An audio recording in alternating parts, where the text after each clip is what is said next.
At 10, this is Fox 61, Connecticut's news station.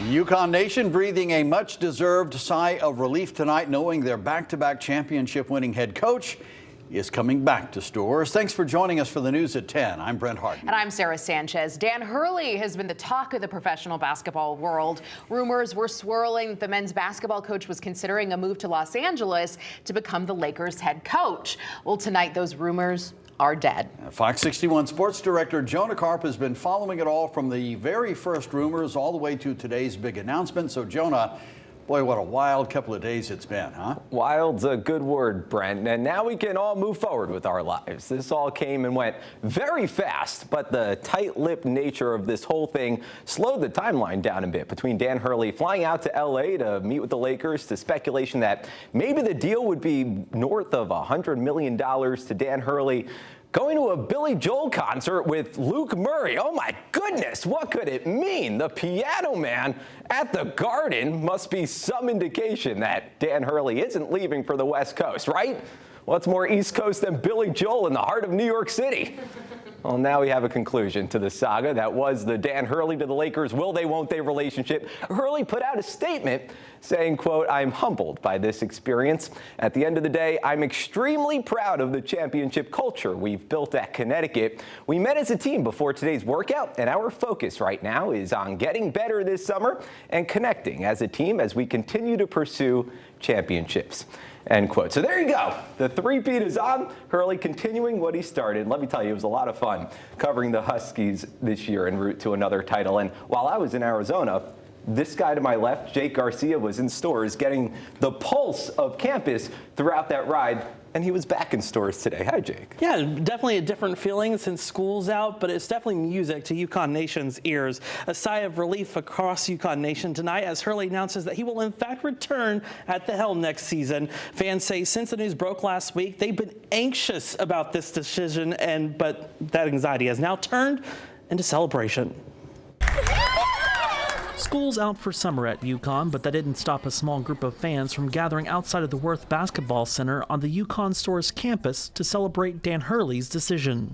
My season tickets are worth it! I get to keep them! UConn fans say they're glad Hurley is sticking with the Huskies. I'm thrilled. I think Hurley's done a wonderful job. He strikes me as a really great guy, great coach, clearly a great coach. And I couldn't be happier that he's staying. Well, my heart is pounding. My blood pressure is probably off the chart.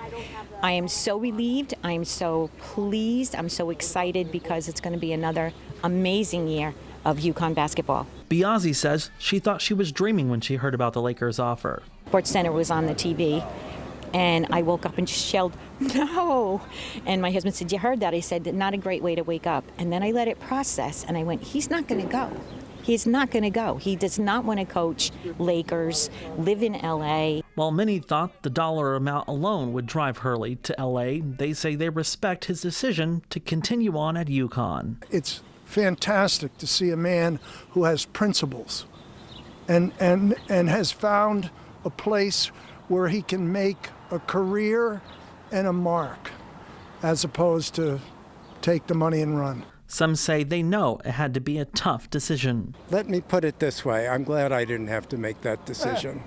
Or maybe I'm not glad I didn't have to make that decision. As UConn Nation celebrates another season with Dan Hurley as head coach, fans say with the decision made, it's now a full-court press to the national championship again. Danny Hurley, Gino Auriemma, we have the two best in the country, and we're going to do a three-peat. And now we're expected to hear publicly from Dan Hurley later this week when he talks to the media on Thursday. And, Jonah, I think UConn Nation may have been stressing about this decision more than Dan Hurley himself. Absolutely. And now we could all relax, right? It's over.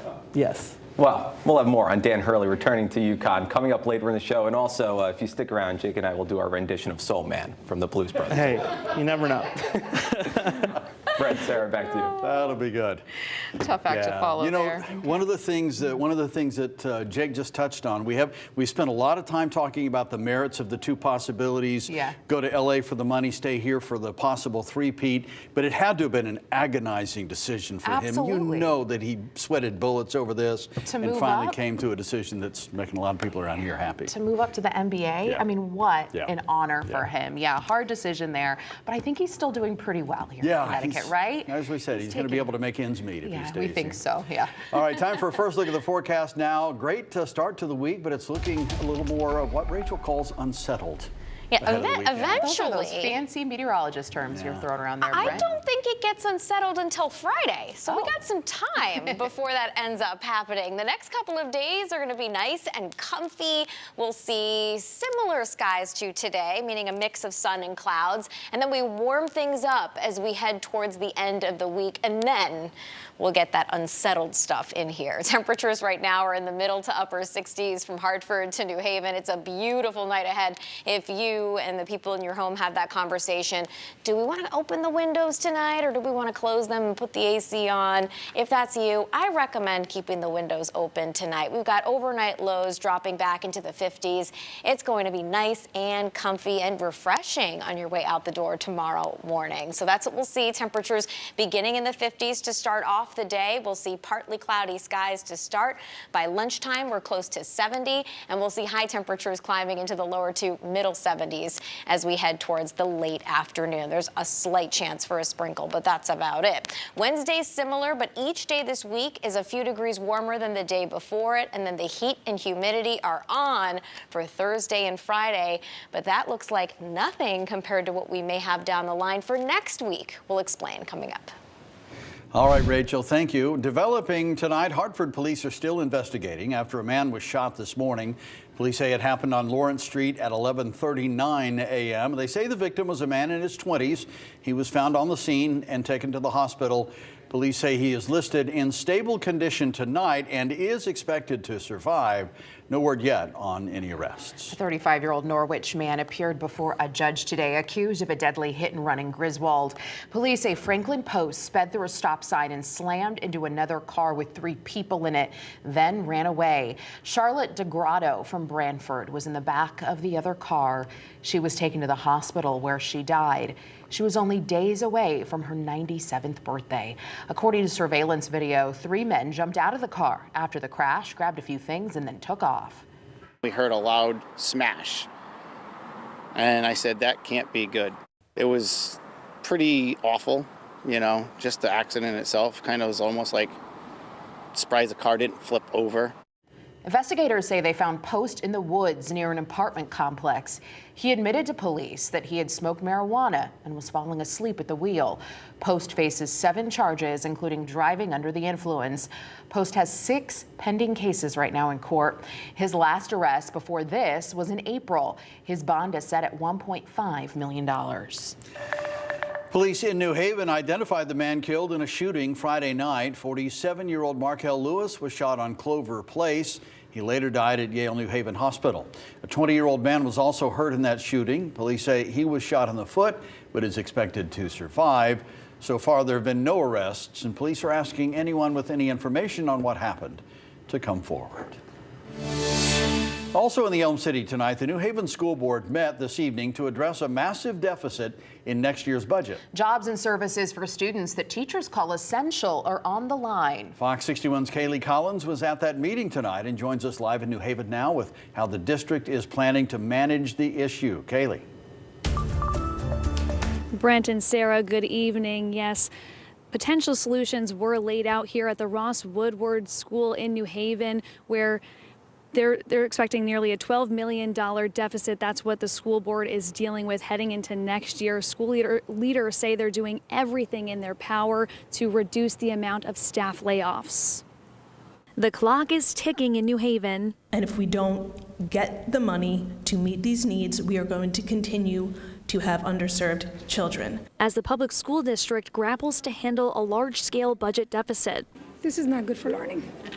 Right? We are in a situation where we know our students have lost so much especially after the pandemic. The school board laid out a mitigation plan to tackle the nearly $12 million deficit, one that relies heavily on grants and proposes cutting funding for transportation, operations, and other contractual services before laying off staff. This proposal still leaves an estimated $4 million gap. That there are no cuts left to be made to our classrooms, to our schools, and to our student-facing staff. We need more, not less, support for our students.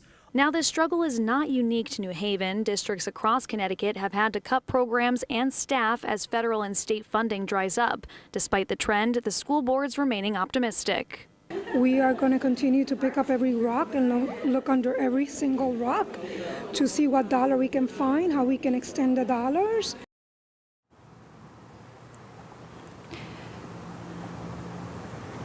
Now, Superintendent Agrone does say that the layoffs would be less than the expected 61 positions that were previously announced. The board is set to meet again in about 2 weeks from now to finalize that proposed mitigation plan. Live in New Haven tonight, Kaylee Collins, Fox 61, Connecticut's news station. All right, Kaylee, thank you. The family of a fallen Minneapolis police officer is releasing plans to lay him to rest here in Connecticut.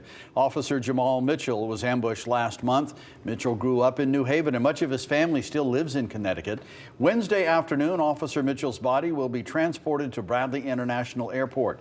Connecticut State Police will meet his family and travel together to the McClam Funeral Home in New Haven. The funeral is scheduled for next Monday at Hill House High School at 11 a.m. Services are open to the public.